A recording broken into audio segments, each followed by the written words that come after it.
5 terrifying true haunted house stories you won't believe are real. Number 5. Last night a friend rushed me out of the house to catch the opening act at a local bar's music night. After a few drinks, I realized my phone wasn't in my pocket.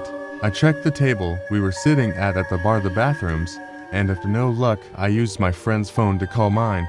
After 2 rings, someone answered, gave out a low raspy giggle, and hung up. They didn't answer again. I eventually gave it up as a lost cause and headed home. I found my phone laying on my nightstand right where I left it. Number 4. When I was a kid, I was always the last kid to get picked up by the bus driver to go to school. One day, I was waiting for the bus by myself, and a bus with no kids pulled up. The bus driver smiled and told me to hop on. I just had a bad feeling. I said, "Where are the other kids?" He said, "We will go get them now, just get on." He got more and more pushy, but didn't do anything crazy. I just kept saying no when he shrugged and left. The real bus pulled up a few minutes later. I went to school and my parents didn't know one, so that night. Looking back, they were pretty worried. I remember them scrambling to make a few phone calls. Number 3. A few years back, I rented an apartment from a friend of mine. He had recently bought it and had it completely renovated.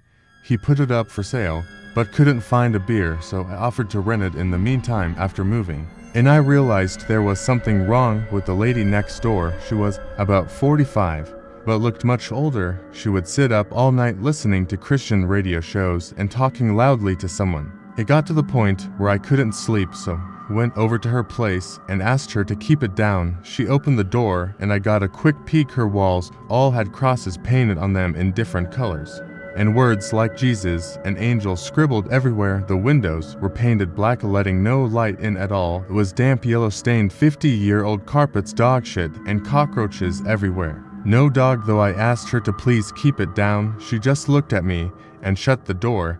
Then she turned up the radio, then louder. The next night, I had my girlfriend staying over. I wake up in the middle of the night and see a shadow of a person next to the bed looking at us sleeping. I think I'm hallucinating, as I usually do in the dark when I'm sleepy, but then the shadow starts talking. It's my neighbor, and she's holding something in her hand. She broke in during the night, and who knows how long she stood there. You should lock your doors at night, she says, and walks out. The next morning, I hear someone making strange noises below my bedroom window. It's my neighbor talking to herself in tongues. She has a plastic bag in her hand with her rotting dead dog inside. It's hot as hell outside and I can smell death from that bag. At this point, I'm scared shitless. She's obviously very insane. I go upstairs and knock on another person's door and asked him what the hell's going on. The guy's as scared as me apparently. She broke into his apartment one evening as well while he was watching TV with his kids.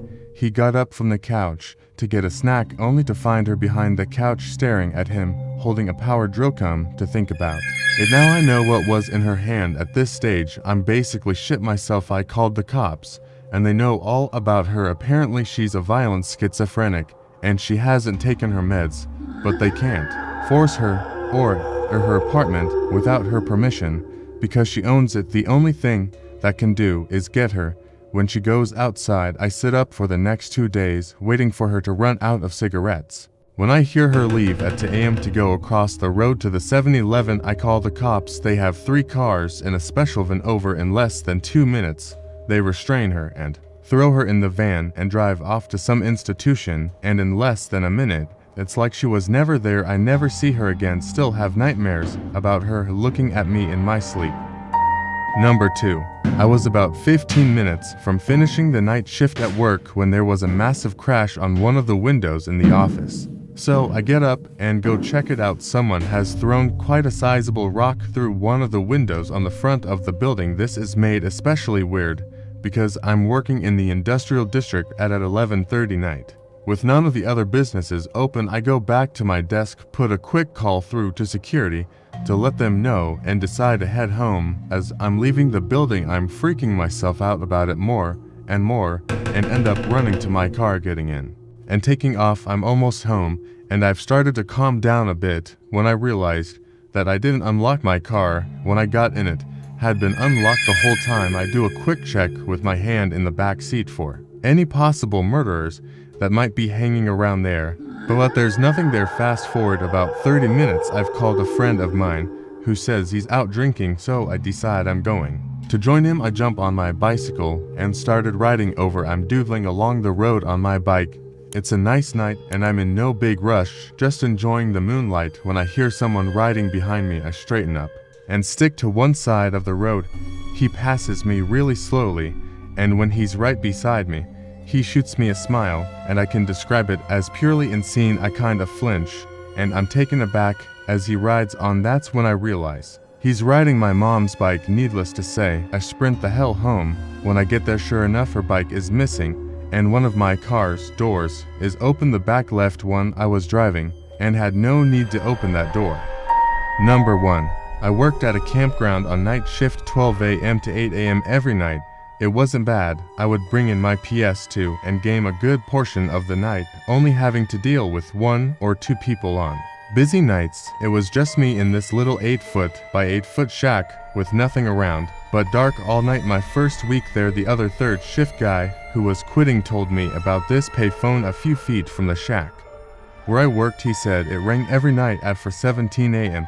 Just once. It was probably just an automated test call, he guessed. He's never answered it himself. I go for a few months with the job. It was the middle of the summer, so most nights I had the windows closed so I couldn't hear the payphone go off. Mid-August, I started leaving the windows open during the night. Sure enough, that 4:17 a.m. every morning the phone would ring. Once the ring even sounded creepy, like the payphone was submerged in water and then put where it's at. One night, I got up the nerve to answer it. I set an alarm at 4:15 and would go wait at the phone until it rang. When it did, I answered it, but there was no sound, just dead air, like someone was on the other line but wasn't answering. I said hello a few times and hung up. I did this every night for a week with the same results. I didn't think anything of it and left it alone after that for about a month. The first week of October, I decided to answer the phone once again.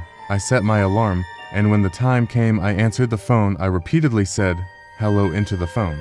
Then I heard what sounded like someone inhaling through clenched teeth. The voice that sounded was rough and sounded like he had gargled gravel. He said my name, my complete name, first, middle, and last. It was a voice I've never heard. My voice caught in my throat and I hung up. I rattled some change into the payphone and hit *69. The number had come from California. I lived in Indiana.